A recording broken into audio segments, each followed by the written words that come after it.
And what I wanted to kick off with is this idea of stagflation. The idea is nothing new. The fact that people are talking about it is nothing new.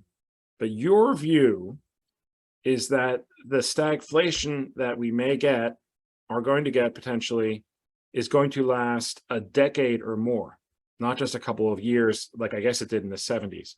So please tell me about that. Many people think about a stagflationary shock very properly, right? COVID is a supply shock, stagflationary shock, war in Ukraine, supply shock. The reason why these shocks don't just fizzle out the moment the economy opens up again is because of the human factor.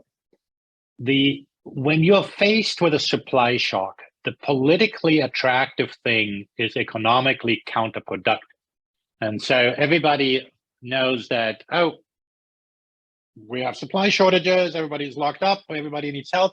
So we write them a check, right? And so guess what?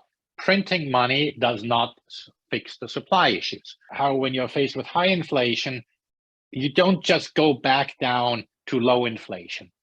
And there's a reason for that. And the reason is that there are ripple effects. High inflation has consequences. You enter an era of instability. We have the inflation piece. The Fed, however, is raising rates. And you don't think that's going to do anything? You don't think they're going to be effective in bringing down inflation? Well, first of all, when you raise interest rates, you're throttling growth. Again, you're not increasing supply, which is at the core of the issue. Now, historically, and obviously, when you throttle supply, it's an indirect way also of reducing inflationary pressures.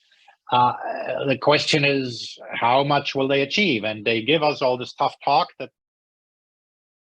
they'll do it. I'd like to remind people that even Volcker, who was very successful in killing inflation, he got inflation down to about 4%, and it took several years for inflation to get down to 2%. So it's certainly not an easy task. We have so much more leverage in the economy. And what the Fed wants to do, of course, yes, they want to have the soft landing. They want to hike rates gradually and steadily and throttle things down. The problem with that is that's not how life works, right? When you push the brakes enough, at some point, some wheels are going to come falling off. And ultimately, financial stability is what the Fed cares about more so than anything else. And so let the high yield spreads blow out completely, have some sort of shock in the market. At that stage, there's only one way that the Fed can react and come to the rescue is with a fire hose.